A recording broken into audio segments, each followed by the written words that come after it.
ఈ రోజుల్లో పెరుగుతున్న పోటీతత్వంతో ఉద్యోగం పొందడం చాలా కష్టమైపోయింది. ఎందుకంటే మారుతున్న ప్రపంచంలో ఉద్యోగం పొందాలి అంటే చేతిలో డిగ్రీలు, భారీ ర్యాంకులు, మార్కులు ఉంటే సరిపోదు. కాస్త డిఫరెంట్గా ఆలోచించి మనం కూడా ఉన్నాం అని ఉన్న వేల మందిలో గుర్తింపు పొందాల్సిన అవసరం ఉంది. ఇక మొట్టమొదటిగా మనం ఒక ఉద్యోగం పొందినట్టయితే ఈ ప్రపంచంలో విజయం సాధించడానికి ఒక పునాది ఏర్పడినట్టే. ఒకే విషయాన్ని ఏ ఇద్దరు వ్యక్తులు కూడా ఒకలా చూడలేరు. ఒకరికి మంచిగా అనిపించవచ్చు, మరొకరికి చెడుగా అనిపించవచ్చు. అయితే ఓ ఇంటర్వ్యూలో ఓ చిక్కు ప్రశ్న అడగగానే దానికి ఆ వ్యక్తి చెప్పే సమాధానం మీద అతడి భవిష్యత్తే ఆధారపడి ఉండొచ్చు.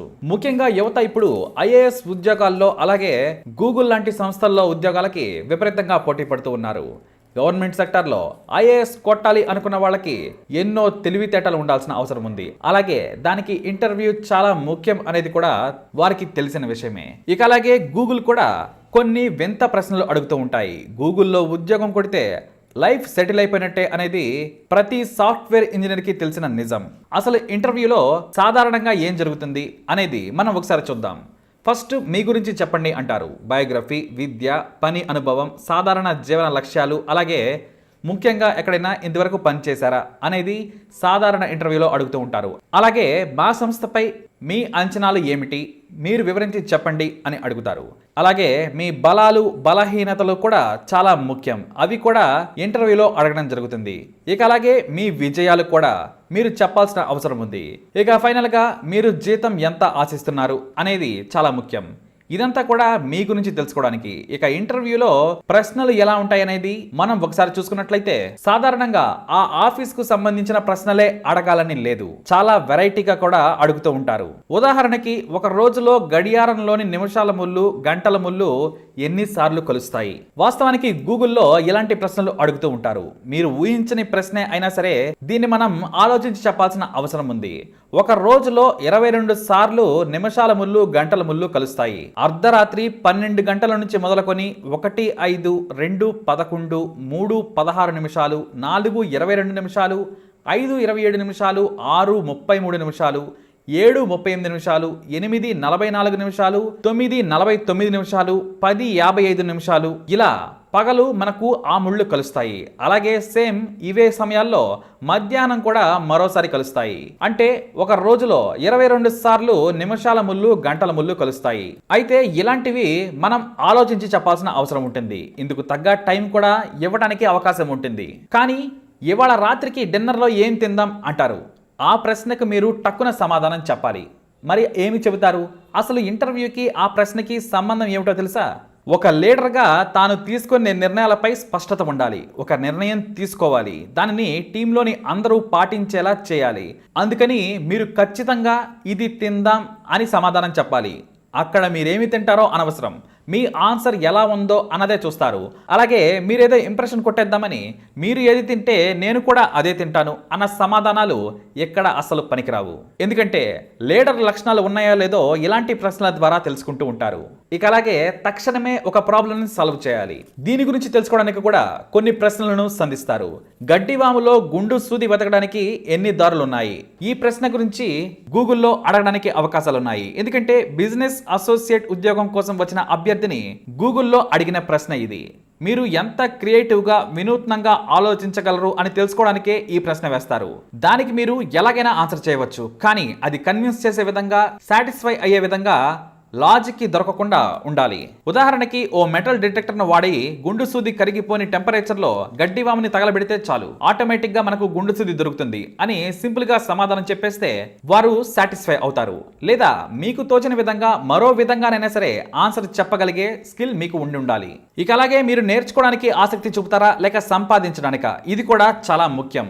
నేర్చుకుని సంపాదించడానికి అని మన స్టైల్లో చెప్పుకోవచ్చు. అలాగే సంపాదిస్తూ కూడా ఇంకా నేర్చుకునేందుకు వీలు కల్పించే ఉద్యోగం అయితే ఇంకా మంచిది అని సమాధానమిస్తే టక్కున లొంగిపోతారు ఇంటర్వ్యూ చేసేవారు. అంతేకాదు మీ తెలివికి, సమయస్ఫూర్తికి కూడా పదును పెట్టే ప్రశ్నలు కూడా ఉంటాయి. మీరు బొంబాయి నగరానికి వెళ్ళారు. అక్కడ ఉన్న కిటికీ అద్దాలన్నీ కూడా మీరు శుభ్రం చేయాలి.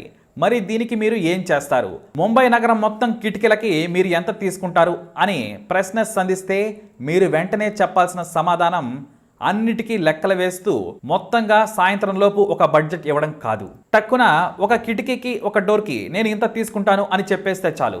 ఇలా రకరకాల ప్రశ్నలు గూగుల్ ఇంటర్వ్యూస్ లో అడుగుతూ ఉంటారు. మ్యాన్ హోల్ కవర్స్ ఎందుకు గుండ్రంగా ఉంటాయి? దీనికి సమాధానం ఏమిటంటే తనకు తానుగా పడిపోని ఏకైక ఆకారం సర్కిల్ ఒకటి మాత్రమే. ఇక అలాగే ప్రశ్న సింపుల్ గా ఉన్న తెకమక పెట్టే ప్రశ్నలు చాలానే ఉంటాయి. మనకు 30 రోజులు ఉన్న నెలలు ఉన్నాయి, 31 రోజు ఉన్న నెలలు ఉన్నాయి. మరి 28 రోజులు ఉన్న నెలలు ఎన్ని ఉన్నాయి అంటే ఫిబ్రవరి 1 28 రోజులు కాబట్టి టక్కున ఆ సమాధానం చెబితే జాబ్ పోయినట్లే. ఎందుకంటే ఏడాదిలో ఉన్న ప్రతి నెల కూడా 28 రోజులు ఉంటాయి. సో ఇలాంటి వాటికి సమయస్ఫూర్తితో మనం ఆన్సర్ చేయాల్సిన అవసరం ఉంటుంది. ఇక ఇది ఎలా ఉంటే ఐఏఎస్ లాంటి ఉద్యోగాల్లో మాత్రం ప్రశ్నలు మెదడుకు పదును పెట్టేలా కాకుండా భిన్నంగా ఆలోచించేలా ఉంటాయి. ఈ నేపథ్యంలో ఒక ఇంటర్వ్యూ హాల్లో చాలా మంది టెన్షన్ పడుతూ తమ వంతు ఎప్పుడొస్తుందా అని ఎదురు చూస్తూ ఉంటారు. అలాంటి ఇంటర్వ్యూలలో మనకు ఇంకా ఇరిటేషన్ కలిగించేలా ప్రశ్నలు ఉంటాయి. ఉదాహరణకి నీ చెల్లి నగ్నంగా నీ ముందుకు వస్తే ముద్దు పెట్టుకుంటావా అని అడుగుతారు. నిజం చెప్పాలంటే ఇది అసభ్యకరమైన ప్రశ్న అని మాత్రం అనుకోకూడదు.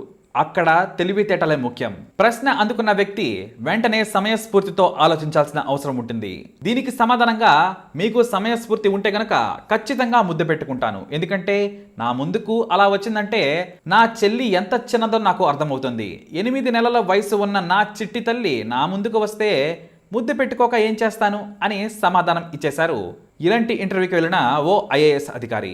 దానికి వెంటనే అతను ఆ ఉద్యోగానికి అతన్ని సెలెక్ట్ చేసేశారు. అందుకే ఇంటర్వ్యూలలో ఏదైనా ప్రశ్న అడిగినప్పుడు ప్రశ్న ఎలాంటిది అని ఆలోచించకుండా దానికి సరైన సమాధానం మాత్రమే చెప్పటం తెలివైన వాడి లక్షణం. అలాగే మహిళా అభ్యర్థులను కూడా తికమక పెట్టడానికి ఇంటర్వ్యూలో బలమైన ప్రశ్నలే సంధిస్తారు. నీ 2 కాళ్ల మధ్య ఏముంటుంది అని ఒక మహిళా అభ్యర్థిని ప్రశ్న వేశారు అధికారులు. ఏమాత్రం తొందరపాటు లేకుండా ఆ మహిళ దానికి సింపుల్ గా ఆన్సర్ చెప్పేసింది. ప్రతి మహిళ 2 కాళ్ల మధ్య గర్భం ఉంటుంది అని చెప్పింది. అంతే, అక్కడున్న వాళ్ళంతా కూడా షాక్ అయ్యారు. ఈ మానవ సృష్టికి మూలాధారం అంటూ ఆమె సమాధానం చెప్పింది. సింపుల్ గా ఆమెనే ఐఏఎస్ వరించింది. నిజానికి ఇలాంటి ప్రశ్న ఎదురైతే చాలా మంది మహిళలు అవతలి వారి దవడ పగలగొట్టేస్తారు, అలాంటి కసి తెచ్చేసుకుంటారు. కానీ ఐఏఎస్ అధికారిగా ఎంపికయ్యే వారి మానసిక స్థితి సాధారణ మానవులను దాటి ఉండాలి. అలాంటి వారే ఐఏఎస్ కి సెలెక్ట్ అవుతారు. కాబట్టి గూగుల్లో అడిగే ప్రశ్నలకు, ఐఏఎస్ ఐపీఎస్ లో అడిగే ప్రశ్నలకు దేనికైనా సరే సమయస్ఫూర్తి చాలా ముఖ్యం. అలాగే ఓర్పు కూడా ఎంతో అవసరం. మరి మీకు తోచిన ప్రశ్నలు, సమాధానాలు కూడా కమెంట్ ద్వారా ప్రతి ఒక్కరికి అందేలా ఈ వీడియో కింద కమెంట్ చేయండి. ఇలాంటి మరిన్ని వీడియోస్ కోసం మా ఛానల్ని సబ్స్క్రైబ్ చేసుకోండి.